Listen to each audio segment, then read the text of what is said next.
गुवाहाटी से रिटायर हुए थे, तो इनको मैं लेने गया था। समझ लीजिए कि हमारा रिलेशन कैसा है। सरकार इनको 2 साल का और एक्सटेंशन दे रही थी। मैं बोला नहीं, इनको रिटायर कर दो, हम लोग मिल करके मौज मजे करेंगे, पूरे हिंदुस्तान में घूमेंगे, हमको और नौकरी नहीं करनी है। ये बोल करके रिटायरमेंट लिया गया। सरकारी अधिकारी यहाँ बाहर जाते हैं, महीना महीना लग जाता है।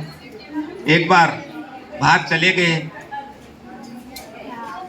डाई की प्रॉब्लम है ही। 2 महीना हो गया, वहां पर होम मिनिस्ट्री का काम था। सारे बाल सफेद हो गए, अब तो ये गंजे हो गए, आप देख ही रहे हैं।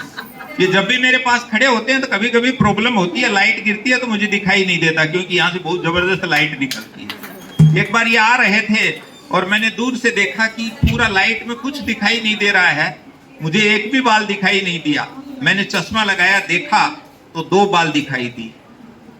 दोनों बाल आपस में बात कर रहे थे कि ये चमन कभी हरा भरा होता था बगीचा, अब पूरा उजड़ गया है। तो छोटा बाल बड़े बाल को बोला कि हम इस बगीचे को दोबारा हरा भरा कर सकते हैं। तो बड़ा बाल बोला तुम्हारा आइडिया तो बढ़िया है, लेकिन बताओ कैसे हरा भरा कर सकते हैं।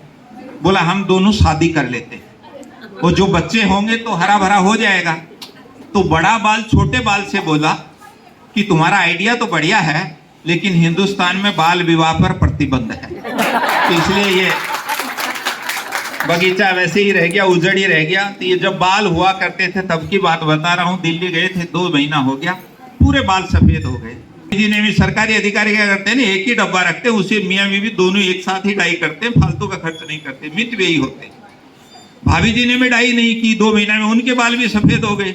ये 2 महीना बाद में आए, स्टेशन से घर गए तो भाभी जी बगल वाले का बच्चा गोद में लेकर के खिला रही। इन्होंने अपना ब्रीफ केस रखा और बोला भाभी जी घर में कोई नहीं है क्या? नहीं आंटी जी घर में कोई नहीं है क्या? तो उन्होंने ऐसे देखा, बोला अंकल जी मैं आपको पहचानी नहीं। तो ये डायरिया की प्रॉब्लम होती है। इस डाई की वजह से घर में आजकल बड़ी समस्याएं हो गई हैं, क्योंकि सासू जितनी भी सास हैं, मैं आजकल देखता हूँ बहुओं से कंपटीशन करती है।